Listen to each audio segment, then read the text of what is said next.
Welcome to Ego Netcast. Today I will talk to Cendrine Marrouat. Hi, Cendrine. Hello. Thank you for having me. Yeah, how are you doing? I am very good. Thank you. How are you? Good too. How are things in Winnipeg, Canada?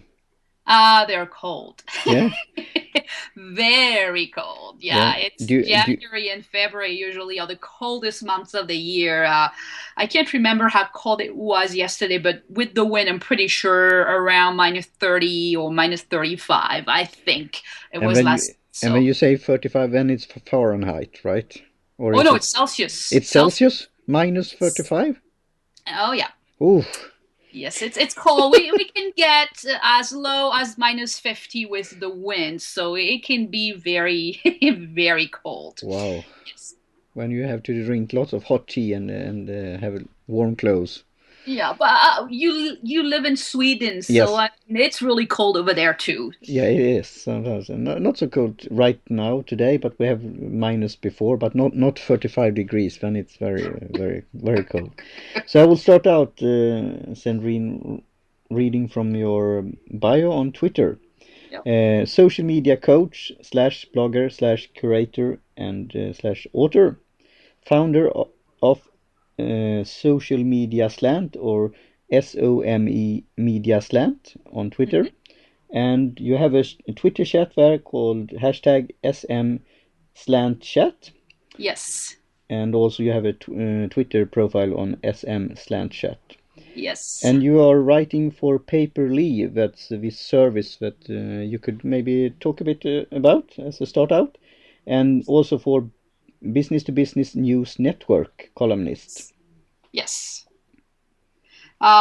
So Paperly has been around for quite a few years right now, and it's a service that allows you to create your own magazine based on specific usernames or hashtags or whatever keywords you're entering in your dashboard, and it automatically selects tweets from Twitter, information from Twitter, and it creates a nice, very nice looking magazine. So a lot of people see it as an aggregation tool, but over the years, Paperly has evolved and it's become a lot more than just that. One of the latest features is the ability to actually handpick the content and create magazines based on this handpicked content. And it's something that I do with one of my papers. And then I embed the paper on my website. So I bring the traffic to my website. And whenever people click on the links, they go directly to the source. So that's what I really like about Paperly.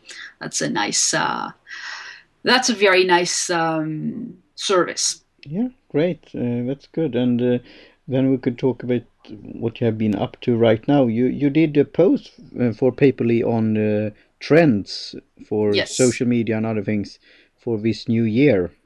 And a Hmm. happy new year, by the way. Happy New Year. Yes, absolutely. Happy New Year. Yeah, and you say it in French also, right? Bonne année. Yeah. So, what was the article or the post about on Paperly? The trends, different trends, and we will I will include it in the show notes. Yeah. So actually, Paperly, Kelly Hungerford, who is a major actor in the Paperly team, created a chat called Bees Heroes, Twitter chat, last year, and every week we feature the a publisher from the Mm. PayPal community, and we ask them questions, and people come, and it's a very, very supportive chat where people exchange ideas. It's really, really nice. So the hashtag is Biz Heroes, and this time I actually write a weekly roundup for Paper.li, and this time I really wanted to highlight some of the ideas from the community, because most of the time we talk about the big guns, the big experts who share their take on what's going to happen the following year, and I really wanted to highlight members of the community and share their thoughts, because their predictions may actually happen as well. It's not just the big guns. So I selected 7 main subjects that I think will happen this year. main predictions. Yeah. So the 7 predictions from the community, the Paper.li community, would be, of course, the mobile takeover. Mobile is definitely big. It's not going to slow down. The importance of visual content, and it's not something new. Yeah. Human beings have been visual beasts for a long time. Actually, writing started with icons and images, so it's really nothing new. But visual storytelling is actually gonna continue to rule, and I don't think it's gonna stop there. Also, the importance of curation. Everyone talks about curation, but a lot of people actually don't know what it is, so they equate it to aggregation, so they don't really know. Curation and creation together are going to be the big thing this year, because there's so much content being published on a daily basis that, the companies, the brands that actually make the effort to find the gems for their audiences will be rewarded, I think, much more than those that just create content. So I think this year, like a lot of the members of the chat said, curation is going to matter a lot. We're also going to see, marketing becoming more human. It started a little bit last year, but I think more and more brands are starting to realize that they cannot just broadcast and self-promote, that they need to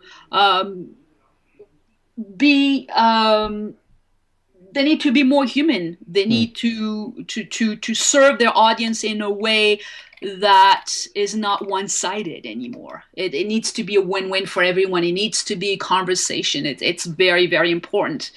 And the logical consequence of that is that the brands are also starting to realize that the relationship they have with consumers is changing, and consumers now have a voice. They are not afraid of using it, and with social media, they can make or break any brand.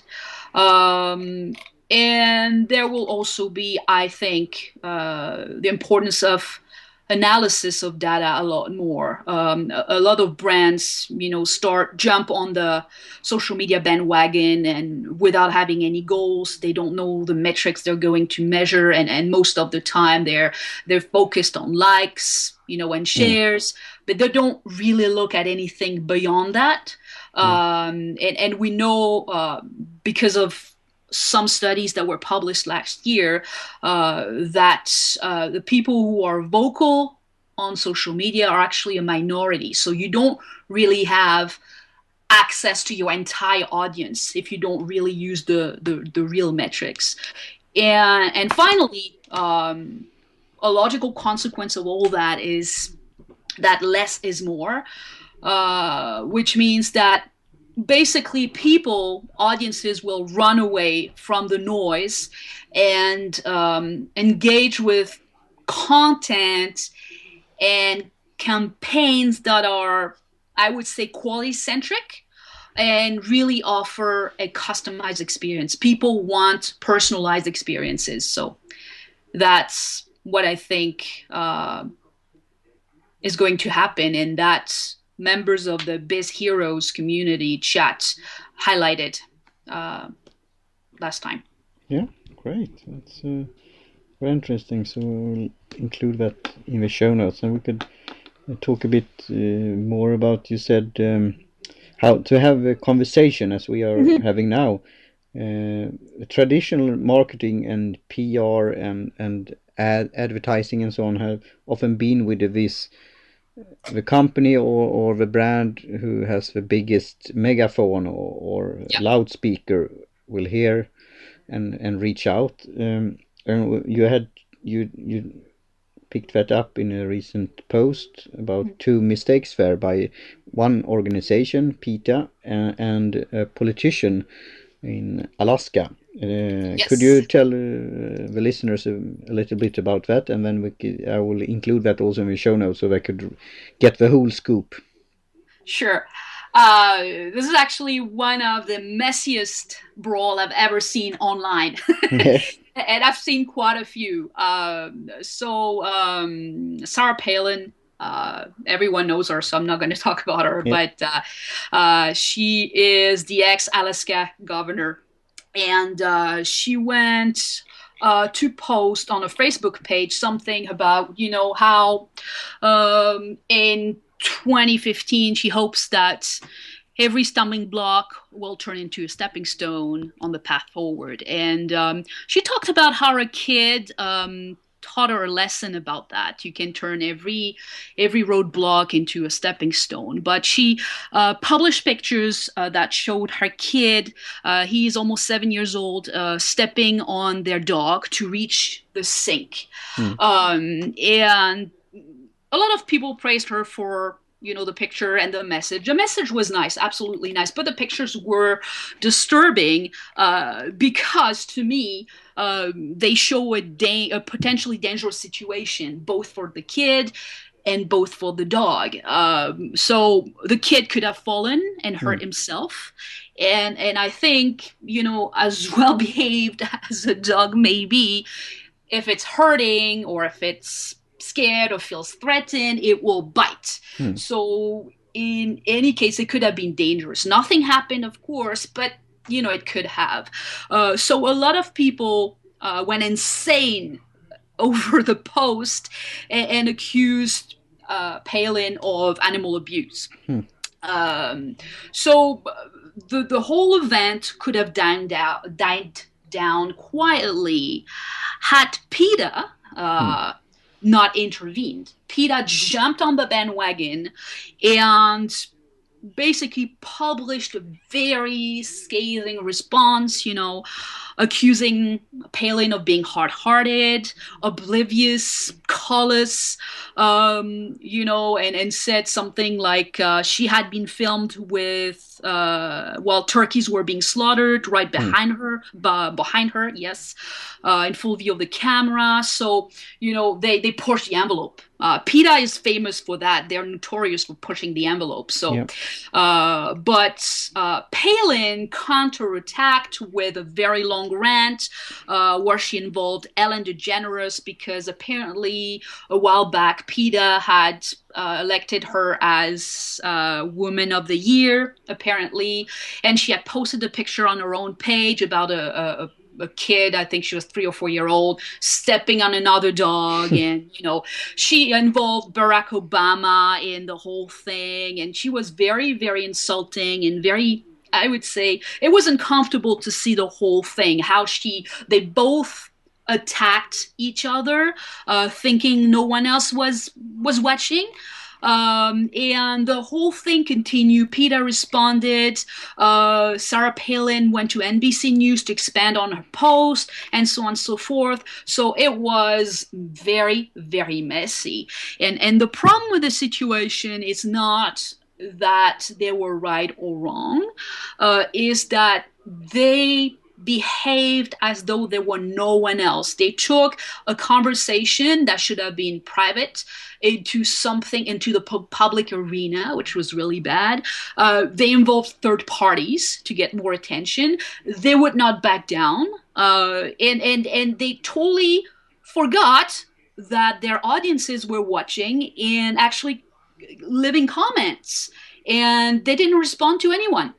So I think for me, they took their audiences hostage to the whole thing. And unfortunately, it's just one example of brand usually do. It goes to prove that there's still a lot of work to do in the social media arena, especially with brands, and it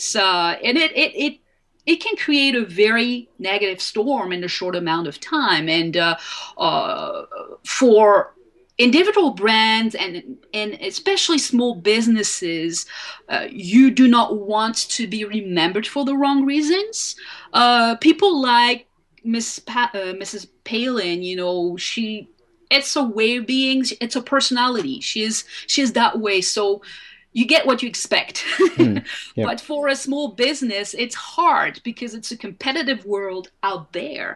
And if you want to be remembered, if you want people to trust you, if you want people to support you, you have to be very, very careful about the way you behave. It's okay to stand up for something to believe in. It's absolutely great because it's part of your personality, it's part of your brand, it's part of what's it's part of the interest, and it's what makes you human. But the moment that this standing up becomes synonymous with loss of control, lack of empathy, and disrespect of opinions, then you lose the support of other people. Because at the end of the day, people do not care about you. They care about the way you create your products so that you solve their own needs. So if you're expecting people to support you because you have an idea and so on and so forth, don't count on that. Gain their trust beforehand, and be very respectful of them. Be really respectful of the reasons why they follow you. That's what I would say. Yeah, that's a good explanation there. And what's more, what are you doing at the moment besides the weekly reports there for Paper.li? So I write my weekly roundups for Paper.li. I write for B2B News Network, which is a new blog they launched a few months ago, and it's all about B2B content. So how B2B brands. I write not every week, but frequently for them, and I write for my own blog. Yeah. Is this B2B, is that international also, or is it mainly for North American market? Sometimes we are asked to put a focus on the Canadian market, yep, because B2B News Network is a branch of Digital Journal, which is from Toronto in Canada. So, but it's for an international audience from what I gather. Sometimes, you need to talk about Canada too, because the Canadian market is pretty big. But I feel that it's kind of international. I think for me, the way I see it, social media is huge in North America. It's huge in America and the American continent. It's not so much in Europe, I would say. From what I've seen, I'm French, right? So this, for brands, social media is not that big in France, for example. So yeah, it really depends. I think at this point we need to take things one market at a time. It's really interesting to see the contrast between the areas of the world, because sometimes when we deal with a specific market, we tend to forget that other markets may follow or may not follow. So that's but I'm under the impression that's international. That is. Okay, that's good. Interesting to hear, because that's a challenge that I have when I'm as a social media evangelist and having workshops and courses and talks about social media, and it comes up with how could I use new media business to business, like because often in the general mainstream media it's talking about Facebook, like youth are using it, or Instagram, or Twitter. Maybe it's more like then politicians, celebrities, and others. And but it's not so much talking about for the small business owners doing business with using social media in order to get business with other businesses. So that's good that it's starting up new outlets and sources for that. Yes. So good. And when we talked about, it was like a half year ago, when you had published a book, right? An electronic book, ebook. Yes. What was the topic of that? Okay, so I released my second ebook, social media ebook. It's called The Little Big Ebook on Social Media Audiences: Build Yours, Keep It, and Win. I released it in like mid 2014. So basically, the topic is how to create a social media strategy with the basics. So, and it's geared towards small businesses and solo entrepreneurs, because often we talk about big brands, we give examples, we share case studies about big brands and how you can use those case studies to fuel your own things. But I think we do not talk enough about the small businesses and the solo entrepreneurs, who at the end of the day are the ones who truly fuel the economy. Yeah, And I work exclusively with small businesses and solopreneurs in different ways, and they are struggling. They've been struggling because they see the big brands and they think, oh, I need a big budget to be able to create that. I saw this wonderful video, but I don't think I can do it because it requires a lot of money. So I wanted to write a book that would show these people, these companies, that you can actually be successful online without the biggest budget in the world. So in this book, I cover specific topics like social media policy, social media monitoring, leadership, what is content, gratitude, and so on and so forth. Things that are very, very basic. I didn't reinvent the wheel, but I gave specific case studies of smaller brands, small businesses that can be quite useful. And it's really also based on my own experience. I built my brand on a few hundreds of dollars. I didn't have the budget, and I still don't have it. And I really wanted to help people because I learned by trials and errors, and it was very, very useful. So I used my experience to really share what I think works really well. And based on the reviews that I've received, it works. So. Great. Have you seen any success stories and results from it that small business owners that have read your ebook, that they come back to you? People haven't really come back to me about that. People haven't really said anything, but based on the reviews, I found that people were agreeing and were wanted to put it into practice. The feedback that I've received, private feedback, was that some people use it for their blogs and so on and so forth. They have seen some results, but it was right after reading the book. So I haven't had anyone coming back to me after 6 months and telling me, oh, this has worked or this hasn't worked, because sometimes people forget, right? They're busy, they do other things. Maybe I will receive feedback in a few years. But based on the reviews that I read on the book, people find it very useful. Yeah, and that, we could talk about a little bit more and then lead into the halftime about the trader principle, because I see that the challenge also, because one of my services is that you could be like a personal trainer in social media, but you have an ongoing, you set up goals and you check up and so on. Because many individuals that reach out to you or listen to you or read something in the news, they think it's a quick fix. I often say it's not rocket science. Everybody could do it, but I have some experience. I started blogging in 2002. But they often want to have this quick thing, and because they see this old, as we talked about before, the megaphone, to have a big ad in a newspaper to get quick results. And then we have this return on investment in time and of course money also, because we are not free or so on, but mostly engagement, that it will take some time.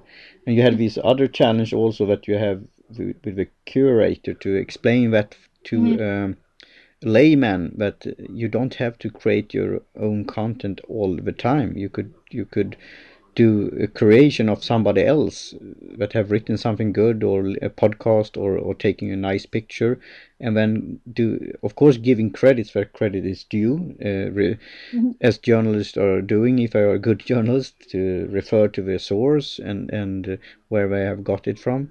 But then you could add your own twist on it, or a comment and so on. So not everybody has to do their own content every. Absolutely. I mean, if we would, how do they say about YouTube? If you and I should sit and watch everything that's consumed and produced on YouTube, we will never catch up, because we would be dead. Yeah. So, and that's the same problem with the mainstream media also, all the newspapers, all the TV programs, etc. But the lurkers and the curators and the commenters don't get so much attention, but they are important in this stepping stone also, or this ladder, or how you want to see it. And then it could be a hard thing that people could nod when they read your book. They could talk to others, but maybe they do it face to face, so you don't really hear about it. But I believe in it. Sooner or later it will come to you in a way anyway. I mean, so to say in a positive way. And the same thing as you took up with example, this horrendous example with Palin and with PETA. I mean, they hopefully will suffer from this also in a way, by their own actions. So, and talking about that, I will talk about halftime here about the trader principle. But before that, I will do an announcement here that this podcast is brought to you by audible.com.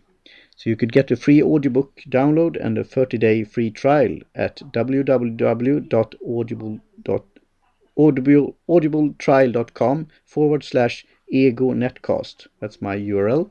Over 150 titles to choose from your iPhone, Android, Kindle, or MP3 player. And for you listeners here now that listen to Cendrine and myself here, the conversation, check out the free audiobook download with a free 30-day trial to give the opportunity to check out their service. Do you have any book tip recently that you have listened to on audio or read that you think like on social media or something else? I don't listen to audiobooks. No, not yet. And I read a lot, but articles. I don't really have time to read books, especially social media, because when I'm done working, I work pretty much 14 hours a day in social media. So when I'm done with my day, all I want to do is relax and read something else. That's good. But do you have any? And we could talk about that when we leading into the trader principle. One pioneer in internet and social media is Mark Zuckerberg. And I watched this movie several years ago, what was called The Social Network. And I mean, of course, it was a Hollywood movie, so it was not correct on everything. But he has a challenge here, a reading challenge, and I will include that in the show notes also. And I said, my friend here and author, Stefan Engeseth, he has written a book called Sharkonomics. He has studied sharks, white sharks in South Africa, and then he has applied it to business and economics. So then if you take sharks and economics, you get Sharkonomics. So it could be like, remember when, and then you say something that when a company didn't see this movement, when the shark or the underdog taking over the market or attacking you as a market leader. So that's one thing in his book, but also it's how you could defend yourself about from attacks. So I suggest that on the hashtag a year of books, that Mark Zuckerberg, I think his goal is to read a book every week, and that's a tough game. Yes. I will try to set up. I have a co-host for another podcast called Trend Pal, and Lotta Gergels Aston. She said she will read a book every month. So with Audible, then you could read or listen when you're out walking with your dog that you're not stepping on. I am a cat person myself, so it's hard to walk the cat, but they could sometimes follow you. But when you have, as I did today, I was out walking and listening to podcasts. Mm-hmm. But you could listen to an audiobook also, or before you go to bed, or eating, or whatever. Mm-hmm. So if you come up with anything, a book tip, you're more welcome to send that as an email. Sure. So on the halftime, we talk about the trader principle, and I will include that also as a show note from the Ayn Rand lexicon. What's your take on this free exchange of ideas, products, and services? How is that working in Winnipeg, Canada? I will talk about the world in general, if it's okay.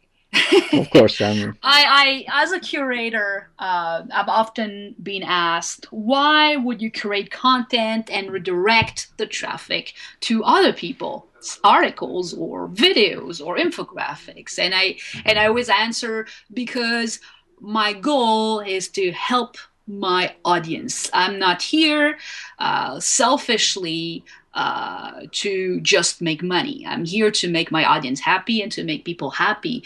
And that's how you actually gain the trust of people around you. I believe in exchange of ideas. I believe that not everything should have a $sign attached to it. I believe in treating people the way I would like to be treated in every sense of the word. And to me, we live in a society, in a world, even a world that, you know, is money oriented. So whenever I work with a brand, a small business, or a solopreneur, I focus on that idea. You have to be willing to give to receive. And I think, to me, that's one of the reasons why a lot of brands are scared of Google Plus. On Google Plus and on Twitter as well. These are two platforms where you reap what you sow, literally. You give a lot of your ideas, you spend a lot of time helping people, and in return, they will help you back. So I strongly believe and invite people to share freely, and not just, you know, create content, also curate.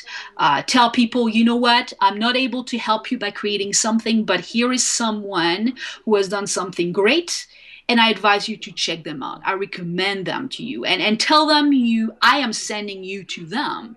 So it's another way of promoting yourself. It's subtle, but it's another way to promote yourself. And at the end of the day, if the other person you recommended is, you know, grateful and smart enough, they will come back to you and say, oh, thank you for recommending me. And then you build a relationship. That's how you get started with people. I brainstorm with people all the time, you know, exchange ideas, exchange of even services sometimes. And you know, I've made a lot of friends online. And these are the people who, when I asked for support, when my book was released, I said, my book is released. You know what? I didn't even have to ask for support. They gave it to me. They helped promote the book. Some of them bought the book. Others, you know, talked to others about me, recommended me. So if I had just stuck to the idea that a customer or a member of an audience equals a $sign, I would have never been able to grow my audience. People would have seen through the crap, if I can put it that way.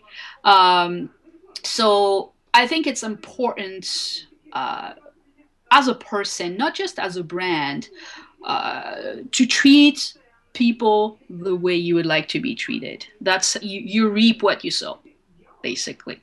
Yeah, and I think the ending there, I agree totally. And if we have longer time and maybe some other time over a cup of tea, we could have a discussion and also Yes. debate about these ideas and philosophies regarding the dollar sign and regarding this giving and the exchange. Hmm. I see another principle that Miss Rand has created is the benevolence premise, the universal one, and that you see everyone has a potential until it's proven the other way around.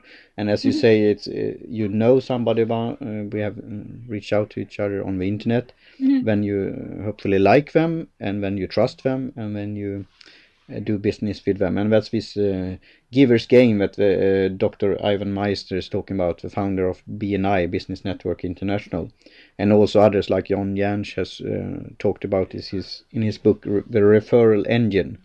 So it's Hmm. coming back to these universal principles. So that's I thank you for your talk about that and your thoughts on the trader principle. Thank you. And talking about that, if because this show is free, so it doesn't cost anything to listen to it, Hmm. and hopefully people who listen to it will get something from it, and then they could support this show. I will include a new service called Patreon, and I have a site there or page there called patreon.com/Lyceum, and where they could give $1 or two or 10 or whatever per month. So it's on a regular basis. And then Hmm. I could invest in equipment, in services, because it's cost with different things to run this show. Of course. And also I will also include in the blog post and also on the site egonetcast.com different products that could be suitable for podcasting. Right now on the site is up headphones when I'm listening to podcast or out walking or talking on my iPhone. Urbanista, San Francisco, in-ears headphones. And right now I got a new pair from Audio Technica. So I will include that in the future. Do you have what do you use when you are using your phone or listening to your computer? Do you have any special headphones or earphones or something else? No, nothing. Something really basic. I Yeah, think that's the earphones that I got from my iPod like 6 or 7 years ago. yeah. So it's nothing And that's, really I mean, and that's good. amazing with this, as I said, the trader principle also, the free market, that you could get good products at a very good price. So it's a good value for the Mhm. price. Exactly. So that's why this San Francisco Urbanista, I got it and I had it used it very much, and now I had to get a new pair when I tested another brand. So it's interesting to test out different products here during the times. So what are your future plans, Sandrine? Oh, that's that's hard to answer because my schedule changes Yeah. all the time. I um I have an idea for a third social media book, but I don't know when I will actually start writing. So I really don't know. But at the end of this month, I'm starting teaching classes again. I teach French Mm-hmm. and social media as well. Social media 101 in different locations in Winnipeg. Yeah. So Is it at that's universities or is it a no, pri? it's not through university.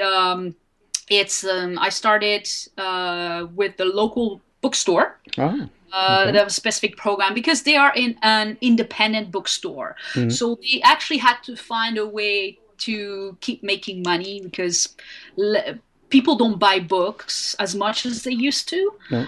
So they had to create a program. But this program offers tons of different classes, and I'm just one of many instructors out there. And That's that's part of what I do. that's So a I great teach idea. French Do social media. you do you want to mention the name of a bookstore?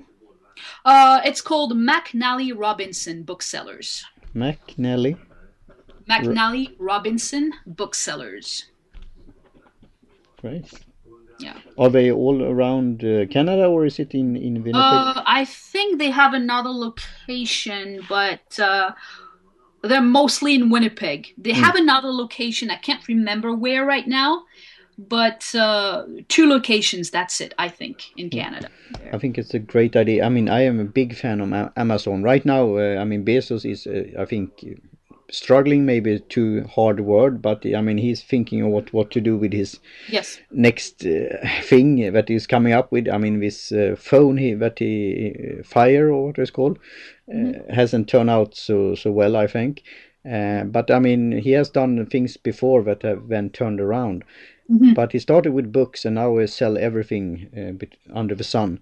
But what they don't have is a physical location. And these other bookstores, if they create a comfy atmosphere and their knowledge about books and literatures, and maybe serve coffee or in my case tea, then they don't have to be the cheapest store on that book. So I think it's a great idea by this McNally Robinson bookseller. Yeah, actually, the bookstore has a restaurant. Yeah, okay. And they also have, I think they have a Starbucks inside, or no, not a Starbucks. What am I talking about? They have a coffee place. A coffee place. So they have everything. You can spend half a day at the bookstore and not just looking at books. So that's exactly what you're saying. They were very smart about everything. They foresaw what was going on, and they were able to act accordingly. So it's a great place. Yeah. Great to hear. Thanks for the tip. So you have future plans on writing a new book. Anything else that you're planning on? Oh no, I don't know yet. It's usually ideas come to me in the shower, like a lot of people, and they can come in a flash, or they can not come at all. So right now, my idea would be to have some time to sit down and write this 3rd book, but unfortunately I don't have time. So since my schedule changes all the time, I can't really say, this is what I'm going to do. So I could relate to that. I mean, I am an aspiring author and will write a book on tea. And I see this challenge to write every day and come up with ideas, and it's a challenge. I will using a service called 750words.com that you could write 750 words per day, and it's only to write like a flow, and then of course you could do other things also, but it's to get this momentum, this daily routine. It's important. So I understand what you're saying about time, but it will come to you, and it's interesting to hear about that. And when you said about the ideas, do you always, as I do, have a small notebook? I have a Moleskine notebook in my back pocket always, and then I have a small pen in like on a holster or on my belt. So if I come up with a good idea or something like that. So I'm both technically and high tech, but also I like to write by hand and with low tech tools. That's the best. That's the best tools, I think. Yeah. Technology will never replace writing and feeling, experiencing, like touching a book, touching something, a piece of paper. It doesn't replace that. It can't beat like the feeling of touching something, experiencing something, because that's the way you experience emotions as well. Because when you touch something, a lot of us think we are visual learners, but we also like to touch things, to experience things. If you remove that from us, then you're in for trouble, really. You create adults that, cannot experience something, so you stunt them in a way. So it's important to continue having books, continue having low technology. Things are not always fun to do, but at least you get to experience things. Yeah, and good reflection there. I will include that in the show notes. I wrote a book review of Tim Sanders' book, and he has this big idea about reading and literature but why you buy books in book covers also, like hardcovers.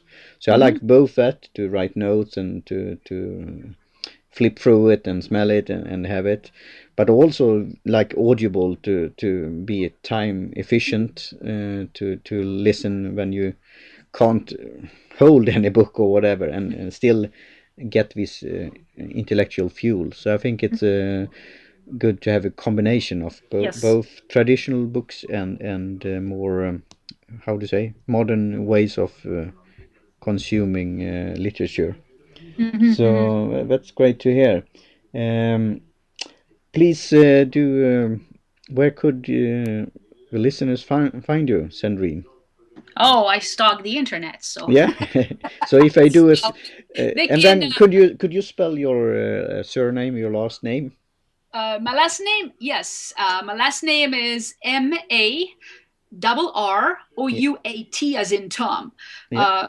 So my website, so people should start with my website because it's the easiest way to find me, because my name is so complicated. Then a couple of years ago, I decided to remove my domain name with my name on it because people couldn't find me. Yeah. It was too hard to spell. So I went for socialmediaslant.com. So social media slant, SLANT as in Tom, because that way people could remember. Yeah. You know, when you have it, and you know it, when you have a unique name for people around you, it's hard for them to remember, especially when, you know, they're double R's, you know, several consonants. It's hard for them to remember. So you have to make sure that you create something that is memorable. Yeah, and it's a bit, I mean, quirky and cheeky also with slant, with the social media slant. I like it. It's like when we talk about mainstream media in social media circles, they know what we are talking about, but we have a certain opinion about the old media. But I like this social media slant. It's you remember it. That's for sure. Yeah. Well, I asked for feedback right before choosing the name. I talked to a lot of people to have their feedback. Yeah.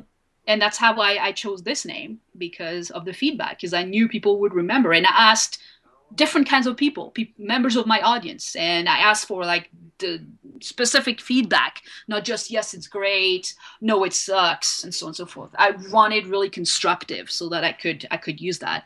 And so I'm glad you like it. Yeah, great, Cendrine. Do you have any thing else you want to add, or any thought, or something you want to say at the end of the show here? No, I want to thank you very much for having me today. It was fun. It was a fun Great to hear. interview. Really improvised. I love that. Yeah, thanks, Cendrine. So I will end the show here to say how you could reach out to me, and you could go to egonetcast.com, and you could go to on Twitter egonetcast also, and on Facebook egonetcast and ego podcast. And there we could continue the conversation and the discussion. And if you, Cendrine, have anything you want to add there, you're of course welcome to do that on the Facebook page, for example, or on Twitter, or on leave a comment when I am publishing the podcast here, the interview later on. Then you could add something there. So with that, Cendrine, I thank you very much for your time and for the conversation. It was great fun. And talk to you soon again. Thank you. Bye-bye. Cheers.